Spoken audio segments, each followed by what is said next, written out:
everyone pretty much knows about creative imagination or visualization. Mm-hmm. It's pretty, many people have, cut their teeth on that kind of practice. You see what you want, you feel that you have it, you bring it into manifestation.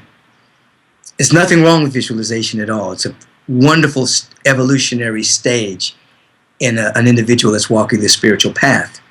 The only thing about visualization is that it has a level of limitation because you can only visualize what you know already.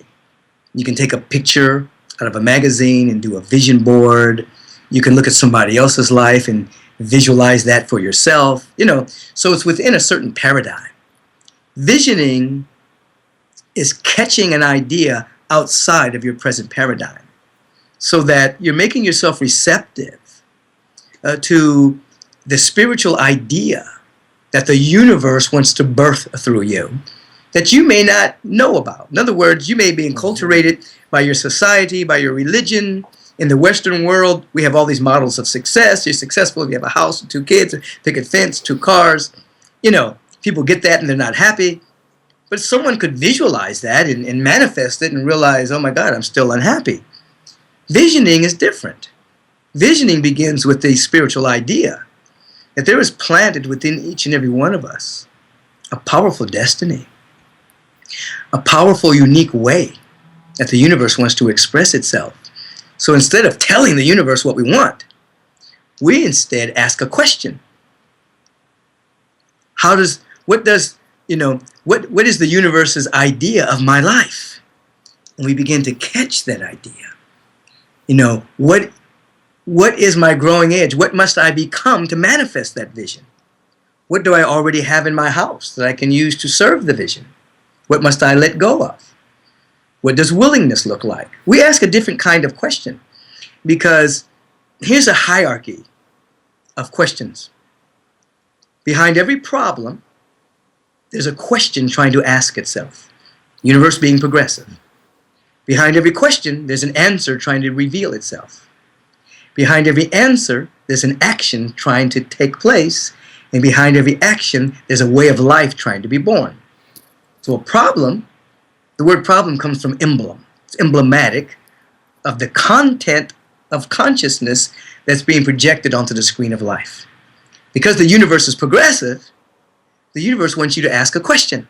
So if you have a problem, you have to ask a question. What is the nature of reality? What is the nature of prosperity? What is the nature of love? The universe will start to answer that. After it answers that, it will start to give you an action to take. And then it will birth itself into a way of living. So visioning begins with the question. You can say, what is God's idea of itself as my life? So analogies are poor sometimes to use, but if an acorn were to go into the visioning process, it would say, what is God's idea of itself as my life? It would begin to see an oak tree that had never existed before, an oak tree that is so unique that there would be no other oak tree like it. And it would say, well, what do I need to become for this oak tree to manifest? Well, you're going to have to die to your littleness. The acorn's going to have to crack open. It's going to have to be planted in the right condition. It's going to have to let go of its smallness. It's going to have to embrace the infinite field of divine possibility within its soul. Eventually, the condition is right. It becomes an oak tree.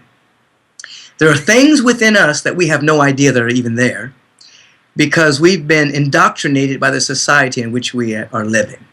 A high-tech, low-touch society, consumerism, materialism, fear, doubt, worry. And so we visualize what we think we want to be happy. Nothing wrong with that. But beyond that, there's a gift, a talent, a capacity within us all that's trying to emerge. Robert Browning indicated, there's an inner splendor, that's trying to escape. So the visioning process invites the inner splendor to come up that may shock our surface mind. It may surprise us as to what's trying to emerge and what we must become. And now, outside of our present paradigm, the miraculous is there. It's something trying to happen through us, and we keep growing and growing. So visualization is a stage of our spiritual growth. It teaches us there's a law in the universe, teaches us the friendliness of the universe. It teaches us that our thoughts transmute themselves into things. It teaches us that things don't just happen, they happen just. It's a good teaching stage. But then once we become comfortable and realize that the universe is friendly, we can begin to give up control and ask a higher question. And now we lose control, we move into surrender. That's the big game.